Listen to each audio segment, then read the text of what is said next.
out. That's basically kind of like what this is. We have good and evil both inside of us. And to give you all a better understanding of what I mean by that, I'm going to go ahead and read a passage out of the Bible from Romans chapter 7, verse 15, if y'all would like to check this out for yourselves too. It says, and this is the Apostle Paul speaking, it says, "For I do not understand my own actions, for I do not do what I want, but I do the very thing I hate.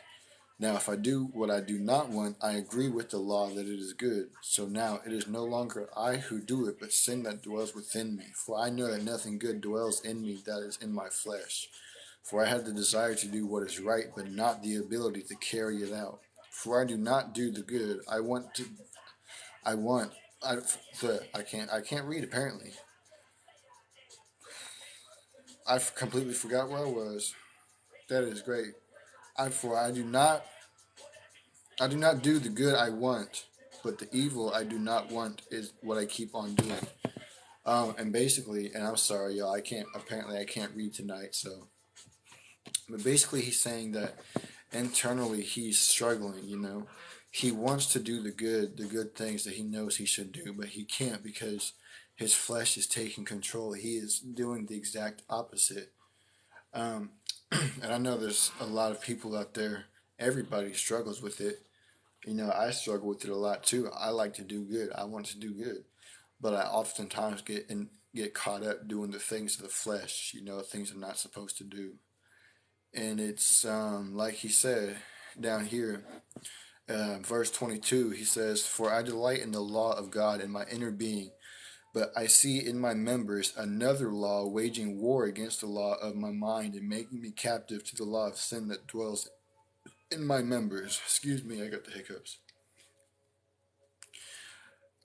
We see what is good and we want to do it, but mentally and in our hearts internally we have this thirst for to do things that are not good, that transgress the law, like whether it be fornication, whether it be rugs, whether it be the drink, what else, anything that is not of the law of God, we want to do because our flesh wants to do it, and we a lot more than way more often than not we give into it.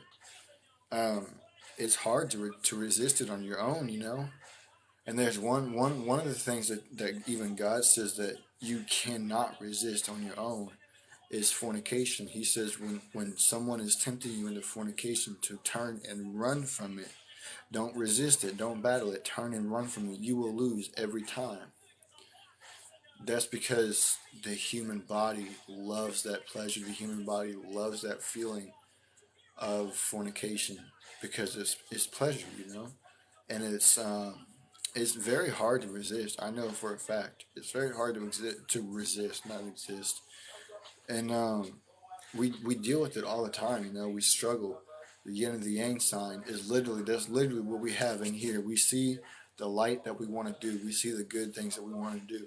But the darkness comes in and overtakes it. It comes in and it battles with our thoughts and our mind, and it battles with what's in our heart. We want to do what's good. We want to do what's right. But we are struggling with the want also to do bad, to do evil, to do the things of this world. And that is something that I struggle with a lot too. I be a lot of times I be forcing myself to pray because it's like I want to pray, I want to talk to the Lord. But then I get this feeling in my head. It's like, oh well, I mean, you shouldn't really. You can do it later. You shouldn't. You got other things to do.